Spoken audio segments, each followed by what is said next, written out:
So ఓకేమ్మా, మనం వచ్చేటప్పటికి మన లాస్ట్ క్లాస్లో ఎంఎంటీ టెక్స్ట్ బుక్ ఏదైతే ఉందో మదన్ మాలిక్ తూలి టెక్స్ట్ బుక్ ఏదైతే ఉందో ఈ మదన్ మాలిక్ తూలి టెక్స్ట్ బుక్లో మెటల్ నైట్రోసెల్స్ కాంపౌండ్స్ గురించి డిస్కస్ చేసుకుంటా ఉన్నాం. సో ఆ క్రమంలోనే మెటల్ నైట్రోసెల్స్కి సంబంధించి అంటే కొన్ని మెటల్ నైట్రోసెల్స్ గురించి ఈ పుస్తకంలో చెప్పినప్పుడు ఆయన పర్టికులర్గా రెండు మెటల్ నైట్రోసెల్స్ గురించి బుక్లో ఎక్స్ప్లెయిన్ చేశాడండి. ఒకటి సోడియం నైట్రోప్రొసైడ్ గురించి ఎక్స్ప్లెయిన్ చేశాడనమాట. అంటే sodium nitroprusside is a metal nitrosyl complex or metal nitrosyl compound. So కాబట్టి ఈ సోడియం నైట్రోప్రొసైడ్కి సంబంధించినటువంటి ఇన్ఫర్మేషన్ ఏదైతే ఉందో అది మనం లాస్ట్ క్లాస్లో చూసినాం. సో ఈ క్లాస్లో వచ్చేటప్పటికి మెటల్ నైట్రోసెల్స్కి సంబంధించి ఇంకొక ఎగ్జాంపుల్ ఇచ్చినాడు. అంటే మొత్తం మీద ఈ బుక్లో మీకు రెండు ఎగ్జాంపుల్స్ ఇచ్చాడు. సో ఒక ఎగ్జాంపుల్ ఏందరా అంటే సోడియం నైట్రోప్రొసైడ్. సో దీని గురించి మనం మన లాస్ట్ క్లాస్లో మాట్లాడుకున్నాం. అసలు సోడియం నైట్రోప్రొసైడ్ అంటే ఏంటి, సోడియం నైట్రోప్రొసైడ్కి సంబంధించినటువంటి ప్రిపరేషన్ మెథడ్స్ ఎట్లా ఉంటాయి, ఆ తర్వాత సోడియం నైట్రోప్రొసైడ్కి సంబంధించినటువంటి ప్రాపర్టీస్ ఏంటి, ఆ తర్వాత సోడియం నైట్రోప్రొసైడ్కి సంబంధించినటువంటి యూజెస్ ఏంటి, అట్లాగే సోడియం నైట్రోప్రొసైడ్కి సంబంధించినటువంటి స్ట్రక్చర్ ఏంటి, దానికి సంబంధించినటువంటి బాండింగ్ ఏంటి అనేటువంటి మనం మన లాస్ట్ క్లాస్లో మాట్లాడుకున్నాం. సో ఈ క్లాస్లో వచ్చేటప్పటికి మనము నైట్రోసోఫెర్రస్ సల్ఫేట్ ఏదైతే ఉందో ఈ నైట్రోసోఫెర్రస్ సల్ఫేట్ గురించి మాట్లాడదామండి. సో నైట్రోసోఫెర్రస్ సల్ఫేట్ అంటే FeSO4NO అండి. సో మామూలుగా మీకు NO లిగాండ్ని నైట్రోసో లిగాండ్ అంటారని మీ అందరికీ తెలుసు. అందుకని చెప్పేసి దీన్ని NO చూపిస్తారు. FeSO4 అంటే ఫెర్రస్ సల్ఫేట్ మీకు తెలుసు, Fe2+SO4 2- కలిపి ఫెర్రస్ సల్ఫేట్ అంటారు. సో FeSO4NOని నైట్రోసోఫెర్రస్ సల్ఫేట్ అని అంటారమ్మా. సో దీన్నే మీరు ఇట్లా రాసుకోవచ్చు, Fe+NO+SO4 2-గా. అంటే Fe మీద ఉన్న పాజిటివ్ ఛార్జ్ని NO మీద ఉన్న పాజిటివ్ ఛార్జ్ని రెండు కలిపి FeNO2+SO4 2- చేసుకొని మీరు రాయచ్చు అనమాట, చదువుకోవచ్చు దీన్ని. సో వీడి గురించి ఈరోజు మాట్లాడుతున్నాం. ఈ నైట్రోసోఫెర్రస్ సల్ఫేట్ ఏదైతే ఉందో FeSO4NO ఏదైతే ఉందో లేకపోతే FeNOSO4 ఏదైతే ఉందో దీని గురించి ఈ క్లాస్లో మాట్లాడుకుందామండి. సో ఫస్ట్ ఆయన దీని యొక్క ప్రిపరేషన్ మెథడ్ చెప్తా ఉన్నాడు. So when to the aqueous solution of a metallic nitrate అన్నాడమ్మా. సో యాక్వస్ సొల్యూషన్ అనగానే మీరు గుర్తుపెట్టుకోండి, దేనికన్నా వాటర్ని కలిపితే ఏదైనా ఒక మెటీరియల్, ఏదైనా ఒక ఆర్గానిక్ కాంపౌండ్ కానీ లేదా ఏదైనా ఒక ఇన్ఆర్గానిక్ కాంపౌండ్ కానీ మీరు ఒక ఆర్గానిక్ ఒక శాంపిల్ తీసుకొని ఆ శాంపిల్కి కనుక మీరు వాటర్ కలిపితే అవి వచ్చేటువంటి దాన్ని యాక్వస్ సొల్యూషన్ అని అంటారండి. అవి వచ్చేటువంటి దాన్ని యాక్వస్ సొల్యూషన్ అంటాడు. అయితే ఇక్కడ ఈయన దేని యాక్వస్ సొల్యూషన్ అంటున్నాడు, మెటాలిక్ నైట్రేట్ అంట. అంటే సోడియం నైట్రేట్ అమ్మ, NaNO3 ఏదైతే ఉందో దీన్ని సోడియం నైట్రేట్. మీరు గుర్తుపెట్టుకోండి, NO3 వచ్చిందంటే దాన్ని నైట్రేట్, NITRATE అంటారు. NO2 వచ్చింది అనుకోండి దాన్ని నైట్రైట్ అంటారు. నైట్రైట్ అండి. సో బట్ ఇక్కడ మీకు చెప్తుంది ఏంటి, నైట్రేట్ అంటే NO3. సో మెటాలిక్ నైట్రేట్ అంటే ఏంటి, సోడియం నైట్రేట్ అనమాట. Sodium is a metallic nitrate అంటే సోడియం నైట్రేట్ని తీసుకున్నాడు. ఈ సోడియం నైట్రేట్కి అంటే ఇప్పుడు ఏం లేదు, ఒక టెస్ట్ ట్యూబ్ తీసుకోవడం, ఆ టెస్ట్ ట్యూబ్లో సోడియం నైట్రేట్ని తీసుకునేసి దానికి కొంత వాటర్ని కనుక యాడ్ చేసినట్లయితే అప్పుడు మీకు aqueous solution of metallic nitrate లేకపోతే aqueous solution of sodium nitrate అనేది ఫామ్ అవుతుంది అనమాట. Is added freshly prepared solution of FeSO4. ఇంకొక టెస్ట్ ట్యూబ్ తీసుకొని ఆ టెస్ట్ ట్యూబ్కి మీరు FeSO4ని ప్రిపేర్ చేసుకుంటారు. అంటే ఫెర్రస్ సల్ఫేట్ ఏదైతే ఉంటుందో ఆ ఫెర్రస్ సల్ఫేట్ని ఇంకొక టెస్ట్ ట్యూబ్లో ప్రిపేర్ చేసుకోవాలి. ఇక్కడ ఏదైతే ఈ ఫెర్రస్ సల్ఫేట్ సొల్యూషన్ ఉందో దీనికి ఆయన when to the aqueous solution of a metallic nitrate is added to freshly prepared solution of FeSO4. అంటే ఏదైతే టెస్ట్ ట్యూబ్లో FeSO4 సొల్యూషన్ తీసుకున్నారో ఈ FeSO4 సొల్యూషన్కి ఇంకొక టెస్ట్ ట్యూబ్లో మీరు ఏదైతే సోడియం నైట్రేట్ అనే దాన్ని తీసుకున్నారో ఆ sodium nitrate aqueous sodium nitrate solution ఉందో ఆ యాక్వస్ సోడియం నైట్రేట్ సొల్యూషన్ని యాడ్ చేసి అంటే ఇప్పుడు ఏమైంది, ఒక టెస్ట్ ట్యూబ్లో ఫ్రెష్లీ ప్రిపేర్డ్ FeSO4 సొల్యూషన్ తీసుకున్నారు, వీడికి ఇంకొక టెస్ట్ ట్యూబ్లో aqueous sodium nitrate solution prepare చేసుకుని దాన్ని దీనికి యాడ్ చేశారు. తర్వాత a few drops of concentrated HNO3 concentrated sulphuric యాసిడ్ని along the sides of the test tube, ఏదైతే ఈ FeSO4 సోడియం నైట్రేట్ సొల్యూషన్ రెండు కలిసిపోయినటువంటి టెస్ట్ ట్యూబ్ ఉందో ఆ test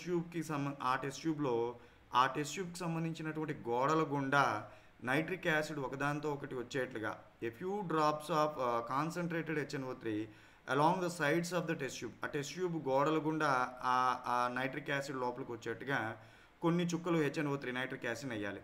A brown ring of nitroso ferrous sulphate ఏదైతే మనం ఇప్పుడు మాట్లాడుకుంటామో FeSO4NO ఏదైతే నైట్రజో ఫెర్రస్ సల్ఫేట్ అంటున్నారో ఆ ఫెర్రస్ సల్ఫేట్ అనేటువంటిది బ్రౌన్ రింగ్, గోధుమ వర్ణంలో ఉండేటువంటి బ్రౌన్ రింగ్లో ఉండేటువంటి ఒక రింగ్ని ఫామ్ చేస్తుందంట. అది కూడా ఎక్కడ ఉంటుందండి? Is obtained at the junction of the two liquids in the test tube.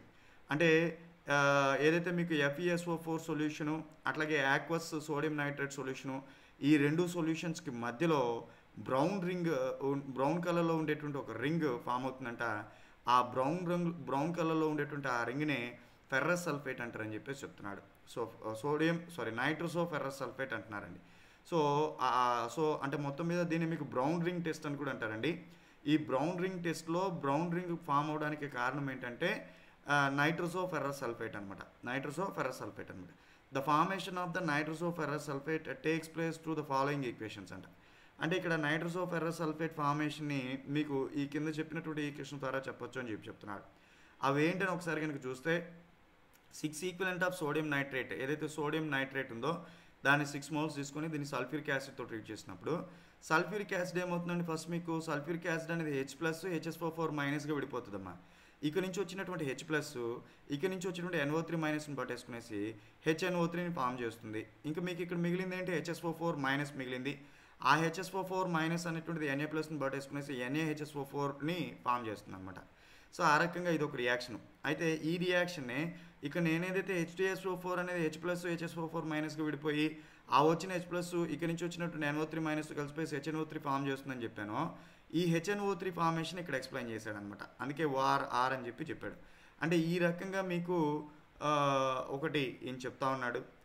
రెండోది ఏంటంటమ్మా, ఆయన ఇందాక మీకు ఇక్కడ చెప్పాడు చూసారా, ఏంటి?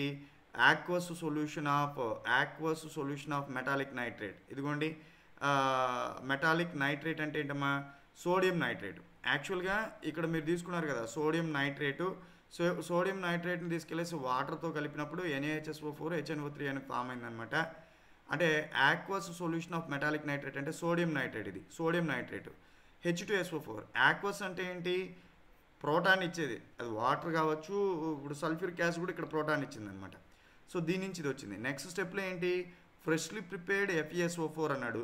ఇది తీసుకున్నారు. FeSO4ని 6 మోల్స్ తీసుకున్నాడు.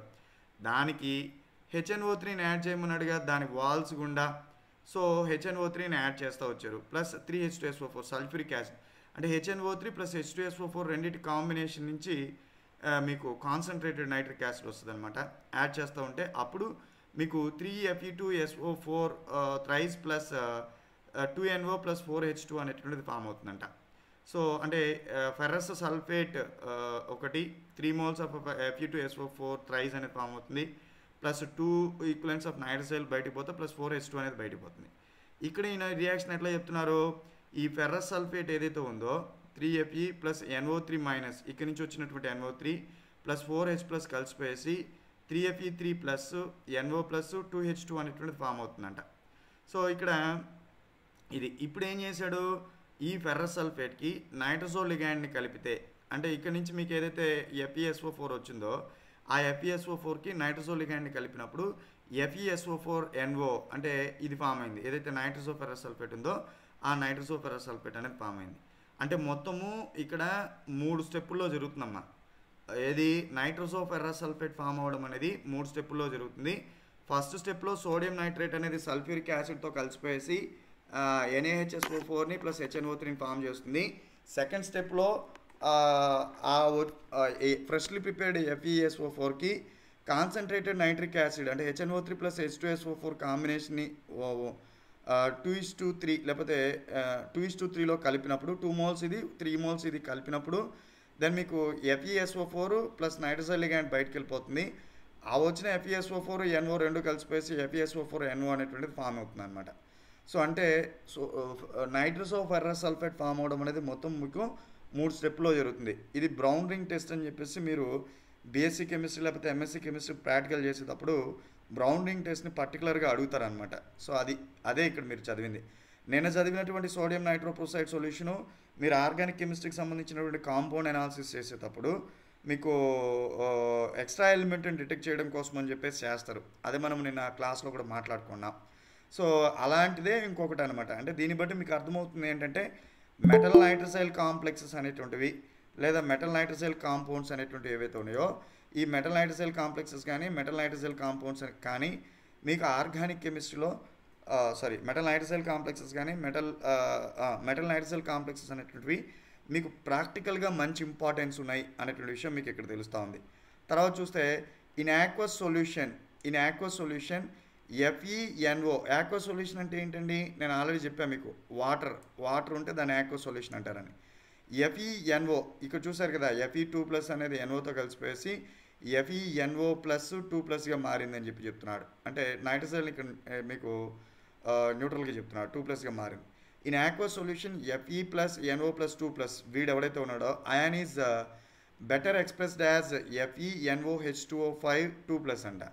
అంటే ఏంటి? దీన్ని తీసుకెళ్ళేసి మీరు ఎప్పుడైతే వాటర్లో కలిపారో అప్పుడు ఆ వాటర్ వచ్చి ఏం జరుగుతుందంటే 5 moles ఆఫ్ వాటర్ వచ్చి ఈ ఐరన్ మెటల్ చుట్టూతో కూర్చుంటుంది. ఈ రకంగా సాల్వెంట్ సొల్యూట్ చుట్టూతో వచ్చి కూర్చునేదాన్ని. అంటే ఏంటమ్మా ఇక్కడ మీకు ఇది ఎవడు FeNO ఏదైతే ఉందో FeNO అనేటువంటిది ఇట్స్ సొల్యూట్. ఈ సొల్యూట్ని తీసుకెళ్ళేసి మీరు ఎక్కడ వేసారో వాటర్లో వేసారు. వాటర్ ఎవరో సాల్వెంట్ వచ్చి ఐరన్ చుట్టూతో వచ్చి కూర్చుంది. దీన్ని ఏమంటారంటే సాల్వేషన్ అంటారు. ఈ రకంగా సాల్వెంట్ మాలిక్యూల్ సొల్యూట్ చుట్టూతో వచ్చి కూర్చునే దాన్ని సాల్వేషన్ అని, ఆ ప్రక్రియలో వచ్చేటువంటి వాటిని సాల్వేట్స్ అని అంటారు. సో ఫర్ ఎగ్జాంపుల్ ఆ ప్రక్రియని సాల్వేషన్ అన్నారు కదా. ఇప్పుడు ఏమైంది? ఈ సొల్యూట్ చుట్టూతా వాటర్ అనేది సాల్వెంట్ వచ్చింది కాబట్టి దీన్ని హైడ్రేషన్ అని, అవి వచ్చేటువంటి వాటిని సాల్వేట్స్, వీటిని హైడ్రేట్స్ అంటారమ్మా. అంటే ఇక్కడ ఏమైంది? 5 moles ఆఫ్ వాటర్ వచ్చి ఈ FeNO చుట్టూతో కూర్చుంటుంది. అది అంటే ఈయన ఏం చెప్తున్నాడు? In aqueous solution FeNO2+ ion is better expressed as FeNOH2O5 2+ అంటున్నాడు. అంటే దాని అర్థము FeNO అనేటువంటిది వాటర్లో సాల్వేషన్ రియాక్షన్ ఇస్తుంది. FeNO కాంప్లెక్స్ అనేటువంటిది వాటర్లో సాల్వేషన్ ఇచ్చి సాల్వేషన్ అయినటువంటి హైడ్రేషన్లో ఇన్వాల్వ్ అయ్యి సాల్వేట్స్ అయినటువంటి FeNOH2O5 2+ని ఫామ్ చేస్తుంది. So it is paramagnetic substance corresponding to the presence of 3 unpaired electrons. దీన్ని కనుక మీరు చూస్తే ఇది పారామాగ్నెటిక్ అంట. సో ఇంకొక మాట ఏం చెప్తున్నాడు? దాంట్లో 3 అన్పేర్డ్ ఎలక్ట్రాన్స్ ఉంటాయని చెప్తున్నాడు, 3 అన్పేర్డ్ ఎలక్ట్రాన్స్. గుర్తుపెట్టుకోండి అమ్మా, అన్పేర్డ్ ఎలక్ట్రాన్స్ ఉన్నప్పుడు దానికి సంబంధించినటువంటి మ్యాగ్నెటిక్ మొమెంటం మీరు క్యాలిక్యులేట్ చేస్తారు. మ్యాగ్నెటిక్ మొమెంటంని క్యాలిక్యులేట్ చేయడానికి 2 ఫార్ములాలు ఉంటాయి. ఒకటి స్పిన్ ఓన్లీ ఫార్ములా ఉంటుంది, ఇంకొకటి స్పిన్ ఆర్బిట్ కప్లింగ్ అయినప్పుడు వచ్చేటువంటి ఫార్ములా. 2 ఫార్ములాలు ఉంటాయి అన్నమాట. మనం వాటి గురించి కూడా డిస్కస్ చేద్దాం. బిట్స్ చేసేటప్పుడు వాటి గురించి కూడా డిస్కస్ చేద్దాం. అంటే మొత్తము 2 ఫార్ములాస్ ఉంటాయండి. ఒకటి spin only formula. So 2 spin orbit 2 coupling అయినప్పుడు వచ్చేటువంటివి అనమాట. సో మీరు గుర్తుపెట్టుకోండి, ఎప్పుడు కూడా ఎన్నైతే అన్పేర్డ్ ఎలక్ట్రాన్స్ ఉంటాయో అన్పేర్డ్ ఎలక్ట్రాన్స్ కంటే కొంచెం ఎక్కువ వస్తుంది దాని మ్యాగ్నెటిక్ మూమెంటం అనేది. ఫర్ ఎగ్జాంపుల్ ఇక్కడ మీకు 3 అన్పేర్డ్ ఎలక్ట్రాన్స్ వచ్చినాయి కాబట్టి 3.90 బోర్ మ్యాగ్నెటాన్స్ అనేటువంటిది వచ్చిందనమాట. ఎవరికి? Fe5NOH2O5 2+లో it is a paramagnetic substance corresponding to the presence of 3 unpaired electrons. అంటే ఇది పారామాగ్నెటిక్ సబ్స్టెన్స్, దీంట్లో 3 అన్పేర్డ్ ఎలక్ట్రాన్స్ ఉన్నాయని విషయం చెప్తుంది. Since solution magnetic measurements give 3.90 Bohr మ్యాగ్నెటాన్స్.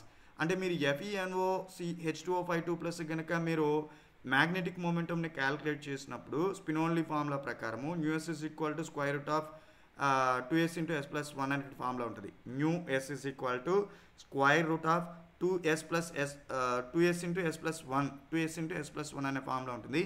దాని ప్రకారం మీకు FeNOH2O5 2+కి మ్యాగ్నెటిక్ మూమెంటం అనేటువంటిది 3.90 బోర్ మ్యాగ్నెటాన్స్ అనేది ఉంటుంది అనమాట. As the value of its magnetic momentum, దీని మ్యాగ్నెటిక్ మూమెంటం అనేది ఎంత ఉంటుందండి? These value suppose the fact that Fe is in +1 oxidation state. ఈ 3.90 అనే దాన్ని చూసుకున్నప్పుడు దీంట్లో ఐరన్ అనేటువంటిది +1 ఆక్సిడేషన్ స్టేట్లో ఉంటుందని చెప్పాడు. That is it is a high spin complex Fe+1. అంటే ఇది హై స్పిన్లో ఉందంటమ్మా. మీరు ఒకసారి ఇక్కడ తీసుకుంటే ఇక్కడ ఆయన చాలా క్లియర్గా చెప్పాడు, water is a neutral ligand, nitrogen కూడా న్యూట్రల్ లిగాండ్ అయింది. Nitrogen ligand is a positive ligand. ఇక్కడ చూడమ్మా, దీనిలో ఐరన్ యొక్క ఆక్సిజన్ నెంబర్ ఐడెంటిఫై చేయండి. ఐరన్ ఆక్సిజన్ నెంబర్ ఐడెంటిఫై చేయాలి కాబట్టి దీన్ని ఎక్స్ అనుకుంటారు. Plus nitrogen ligand is a positive ligand కాబట్టి +1. Water is a neutral ligand that is equal +2. Then X is equal to ఈ +1 ఇటు వస్తే ఏమవుతుంది -1 అవుతుంది. ఎక్స్ ఈజ్ ఈక్వల్ టు -1 + 2 అప్పుడు ఆటోమేటిక్గా ఏమవుతుంది +1 అవుతుంది. అంటే ప్లస్ మైనస్ మైనస్ అయిపోయి 2 - 1 = 1 అవుతుంది. కాబట్టి పాజిటివ్ ఛార్జ్ అంటే లార్జ్ నెంబర్ మీద పాజిటివ్ ఛార్జ్ ఉంది కాబట్టి +1 అవుతుంది. సో FeNO2O5 2+లో ఐరన్ మెటల్ అనేటువంటిది +1 ఆక్సిడేషన్ స్టేట్లో ఉంటుంది. ఆ తర్వాత దాని యొక్క మ్యాగ్నెటిక్ మూమెంటం 3.90 బోర్ మ్యాగ్నెటాన్స్ చెప్తుందంటే దాంట్లో 3 అన్పేర్డ్ ఎలక్ట్రాన్స్ చెప్తున్నాయంటే ఖచ్చితంగా దీంట్లో ఉండేటువంటి ఐరన్ అనేది హై స్పిన్ కాంప్లెక్సెస్ని అంటుంది. హై స్పిన్ కాంప్లెక్సెస్ అంటే ఏంటండి? ఫాలోస్ రూమ్స్లా ఎగనెస్ట్ రూమ్స్లా? ఫాలోస్ రూమ్స్లో అయితే ఎలక్ట్రాన్స్ అన్ని పెయిర్ అవుతాయి, కానీ ఎగనెస్ట్ రూమ్స్లో అయితే ఎలక్ట్రాన్స్ అనేటువంటి కూడా పెయిర్ అవ్వవు అని.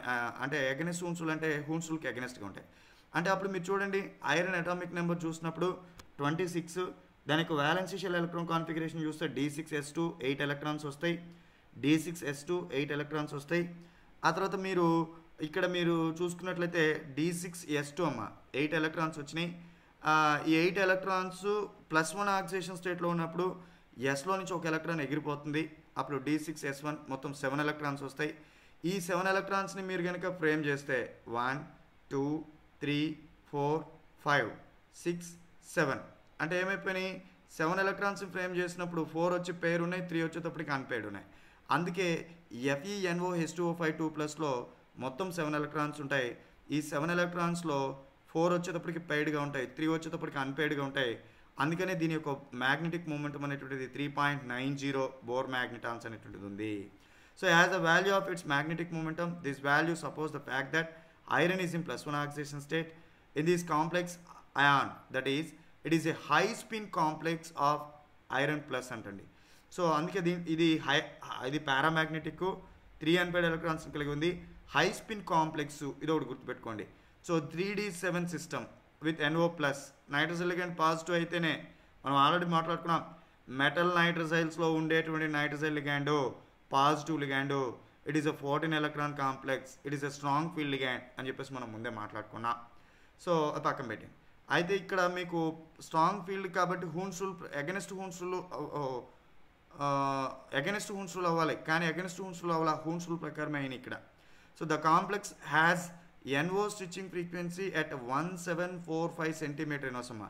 మీరు గుర్తుపెట్టుకోండమ్మా, మెటల్ కార్బనైల్స్లో కార్బన్ ఆక్సిజన్కి సంబంధించినటువంటి ఫ్రీక్వెన్సీ నేను ఎంత చెప్పున్నా, మెటల్ నైట్రజైల్స్లో నైట్రోజన్ ఆక్సిజన్కి సంబంధించినటువంటి ఫ్రీక్వెన్సీ 1745 సెంటీమీటర్ ఎనోస్ చెప్తున్నా. ఒకసారి చెక్ చేసుకోండి. మెటల్ కార్బన్స్లో చెప్పండి సార్. ఒక డౌట్ సార్. చెప్పు. ఈ nitrogen ligand strong field ligand కదండి సార్? అవును, యాక్చువల్గా nitrogen ligand strong field ligand, ఎందుకంటే 14 ఎలక్ట్రాన్స్, pi acidic, pi acidic, pi axillary ligand. But ఇక్కడ వచ్చేటప్పటికి nitrogen ligand strong field ligand అయినప్పుడు హూన్స్ రూల్ ఫాలో అవ్వాలి, ఎగనెస్ట్ హూన్స్ రూల్ అవ్వాలి, against low spin complexes form అవ్వాలి. రెస్పెక్టివ్ ఆఫ్ దట్ ఇక్కడ మనకు వచ్చేటప్పటికి హై స్పిన్ కాంప్లెక్సెస్ని ఫామ్ చేస్తుంది. దీనికి పర్టికులర్గా రీజన్ ఏదైనా ఉందనేది మనము ఇంకా చదవంగా మనకు అర్థమవుతుంది. ప్రస్తుతానికి ఇట్లా గుర్తుపెట్టుకోండి. Iron +1 oxidation state, high spin complexes. యాక్చువల్గా నైట్రోజన్ లిగాండ్ అనేది strong field ligand, nitrogen ligand nitrosonium ligand strong field ligand అయినప్పుడు మీకు అగైనెస్ట్ హూన్స్ రూల్ ఫాలో అవ్వాలి. బట్ ఇక్కడ హూన్స్ రూల్ ప్రకారం 3 అన్పెయిర్డ్ ఎలక్ట్రాన్స్ వచ్చినాయి, ఎందుకో చూద్దాం. అయితే ఇక్కడ మీకు కార్బనైల్ లిగాండ్స్లో కార్బన్ ఆక్సిజన్కి సంబంధించిన IR వాల్యూ ఎట్లయితే గుర్తుపెట్టుకున్నారో, మెటల్ నైట్రజైల్స్లో కూడా నైట్రోజన్ ఆక్సిజన్కి సంబంధించిన IR వాల్యూ గుర్తుపెట్టుకోవాలి. ఇక్కడ కూడా సినర్జిక్ ఇంటరాక్షన్స్ వస్తాయి, ఇక్కడ కూడా σ1 ఫార్మేషన్ జరుగుతుంది, ఇక్కడ కూడా π1 ఫార్మేషన్ జరుగుతుంది. ఇక్కడ చెప్పా చూడండి, the complex has nitrogen oxygen stitching frequency at 1745 centimeter inverse, which indicates the presence of strong pi bonding, and the intense brown color strongly suggests that FeNO+ charge transfer అంట. అంటే దీని కలర్ వచ్చేటప్పటికి brown colour రింగ్ని form చేస్తుంది కదమ్మా. ఈ brown colour రింగ్ని form చేయడానికి కారణమేమో charge transfer అంట. ఇవే బిట్ అడుగుతాడమ్మా. మీరు ఏదైనా ఒక టెక్స్ట్ బుక్ చదివేటప్పుడు, ఏదైనా ఒక కంటెంట్ చదివేటప్పుడు మీకు వెంటనే అర్థం అవ్వాలా, ఇక్కడ నుంచి బిట్ అడిగేదానికి అవకాశం ఉంది. ఇది మనకు కావాలి అని చెప్పి మీరు దాన్ని వెంటనే పక్కకు తీసుకొని రాసుకోవాలి. ఓహో ఇది బిట్ అడిగేదానికి అవకాశం లేదు, దీన్ని పక్కన పెట్టేయండి అట్లా. సో బిట్ అడిగేదాన్ని టెక్స్ట్ బుక్ చదివేటప్పుడు మీరు వెంటనే పట్టాల బిట్ అడిగేదానికి ఏది అవకాశం ఉంది అనేటువంటి విషయాన్ని. ఇక్కడ మీరు ఆయన అడుగుతాడు మీకు బ్రౌన్ రింగ్ టెస్ట్లో బ్రౌన్ రింగ్ టెస్ట్లో నైట్రోజో ఫెర్రస్ సల్ఫేట్కి సంబంధించి బ్రౌన్ రింగ్ టెస్ట్లో నైట్రోజో ఫెర్రస్ సల్ఫేట్ అంటే ఇదే కదమ్మా. బ్రౌన్ రింగ్ టెస్ట్లో నైట్రోజో ఫెర్రస్ సల్ఫేట్కి డీప్ బ్రౌన్ కలర్ రావడానికి రీజన్ ఏంటి? DD transitions, FF transitions, charge transfer spectra, none of the above అంటాడు. లేకపోతే DD transitions, FF transitions, metal ligand charge transfer spectra, ligand metal charge transfer spectra అని అడుగుతాడు. So మనకు తెలుసు DD transitions కాదు, FF transitions కాదు. ఆయన చాలా క్లియర్గా చెప్తా ఉన్నాడు ఇక్కడ చార్జ్ ట్రాన్స్ఫర్ స్పెక్ట్రా. అది కూడా ఏంటంటే ఎఫ్ఈ ప్లస్ ఎన్ఓ ప్లస్ అంటే metal ligand charge transfer spectra అని చెప్తున్నాడు. మీరు కోఆర్డినేషన్ కాంపౌండ్స్ చదివేటప్పుడు మామూలుగా అన్పైడ్ ఎలక్ట్రాన్స్ ఉంటే డీడీ కానీ ఎఫ్ఎఫ్ కానీ వస్తాయి. If in case there is no unpaired electrons అట్లాంటి సందర్భాల్లో చార్జ్ ట్రాన్స్ఫర్ స్పెక్ట్రా అనేది వస్తుంది. బట్ ఇక్కడ మీకు అన్పైడ్ ఎలక్ట్రాన్స్ ఉన్నప్పటికీ 3 అన్పైడ్ ఎలక్ట్రాన్స్ ఉన్నాయి అయినప్పటికీ మీకు ఇక్కడ చార్జ్ ట్రాన్స్ఫర్ స్పెక్ట్రా కారణంగా మీకు స్ట్రాంగ్ బ్రౌన్ కలర్ అనేది వస్తుందని చెప్పాడు. అంటే స్ట్రాంగ్ బ్రౌన్ కలర్ రావడానికి కారణమేమో చార్జ్ ట్రాన్స్ఫర్ స్పెక్ట్రా చెప్తున్నాడండి. ఆ తర్వాత నైట్రోజన్ ఆక్సిజన్కి సంబంధించినటువంటి ఐఆర్ వాల్యూ 1745 సెంటీమీటర్స్ ఇన్వర్స్ ఉండడం అనేటువంటిది స్ట్రాంగ్ పై బాండింగ్ని సజెస్ట్ చేస్తుందని చెప్తున్నాడు. మీరేం చేస్తారంటే ఆనకల్ క్లాస్ అయిపోయిన తర్వాత మెటల్ కార్బమైల్స్లో ఫ్రీ కార్బమైల్కి సంబంధించినటువంటి ఐఆర్ వాల్యూ అంతా ఒక పక్కన రాయండి. అట్లాగే మెటల్ నైట్రోజైల్స్లో ఫ్రీ నైట్రోజైల్ లిగాండ్కి సంబంధించినటువంటి ఐఆర్ వాల్యూ ఒక పక్కన రాసుకొని దేనికి ఎక్కువ ఉందో ఒకసారి కంపేర్ చేయండి. మనం నెక్స్ట్ క్లాస్లో ఆ ప్రయత్నం కూడా చేద్దాం. సో ఏం లేదు, నెమ్మదిగా క్లాసెస్ వెళ్ళే కొద్దీ నాలెడ్జ్ గెయిన్ చేసుకుంటూ ఉంటాం, ఒక్కొక్కటి వస్తూ ఉంటాయి. ఓకే, అయితే the formation of FeNO ion has been utilized in the detection of NO3 - ion in a given inorganic solvent. మీకు ఇనార్గానిక్ కెమిస్ట్రీలో బ్రౌన్ రింగ్ టెస్ట్ చేస్తారండి. ఇనార్గానిక్ కెమిస్ట్రీలో మీకు మిక్సర్ ఆఫ్ క్యాటయాన్స్ యానయాన్స్ ఇస్తారనమాట. మీకు ఇచ్చినటువంటి మిక్సర్ ఆఫ్ క్యాటయాన్స్ యానయాన్స్లో NO3 - anion అనేది ఉందా లేదా అనేది చెప్పాలంటే కనుక మీకు బెస్ట్ ఎగ్జాంపుల్ ఏంటంటే బెస్ట్ ప్రాక్టికల్ టెస్ట్ ఏంటంటే ఈ బ్రౌన్ రింగ్ టెస్ట్ అనమాట. బ్రౌన్ రింగ్ టెస్ట్లో మీకు నైట్రేట్ NO3- ఏదైతే ఉందో ఈ నైట్రేట్ NO3- చెప్పడానికి మీకు బ్రౌన్ రింగ్ టెస్ట్ అనేది బాగా ఉపయోగపడుతుంది. మీకు ఒకటి సోడియం నైట్రోప్రోసైడ్ సొల్యూషన్ ఆర్గానిక్ సంబంధించింది ఒకటి ఇచ్చున్నాడు, ఆ తర్వాత బ్రౌన్ రింగ్ టెస్ట్ ఒకటి ఇనార్గానిక్ కెమిస్ట్రీకి సంబంధించింది ఒకటి ఇచ్చున్నాడు అనమాట. ఇది సో ఇది చూడండి అమ్మా, ఇది మళ్ళీ చదవండి, నేను మీకు ట్రాన్స్ఫర్ చేస్తాను, గ్రూప్లో పోస్ట్ చేస్తాను. సో ఇక్కడికి మీకు ఆయన ఇచ్చినటువంటి 2 మెటల్ నైట్రోజైల్ కాంప్లెక్సెస్లో ఒకటి నైట్రోజో ఫెర్రస్ సల్ఫేట్ ఏదైతే ఉందో, సో ఒకటి సోడియం నైట్రోప్రోసైడ్ ఏదైతే ఉందో అది మనం లాస్ట్ క్లాస్లో చూసుకున్నాం. 2 నైట్రోజో ఫెర్రస్ సల్ఫేట్ చూసినాం. సో ఇది ఒకటనమాట. సో దీని తర్వాత మనం వచ్చేటప్పటికి ఆ మెటల్ నైట్రోజైల్కి సంబంధించినటువంటి స్ట్రక్చర్ అండ్ బాండింగ్ ఏదైతే ఉందో స్ట్రక్చర్ అండ్ బాండింగ్ గురించి చూద్దాం. ఆల్రెడీ మనం మెటల్ కార్బమైల్స్లో స్ట్రక్చర్ అండ్ బాండింగ్ చూసినాం, అట్లాగే మెటల్ నైట్రోజైల్స్లో కూడా స్ట్రక్చర్ అండ్ బాండింగ్ ఉంటుంది. సో ఇప్పుడు మెటల్ నైట్రోజైల్కి సంబంధించినటువంటి స్ట్రక్చర్ అండ్ బాండింగ్ ఏదైతే ఉందో దాని గురించి చూద్దాం నెక్స్ట్ క్లాస్లో.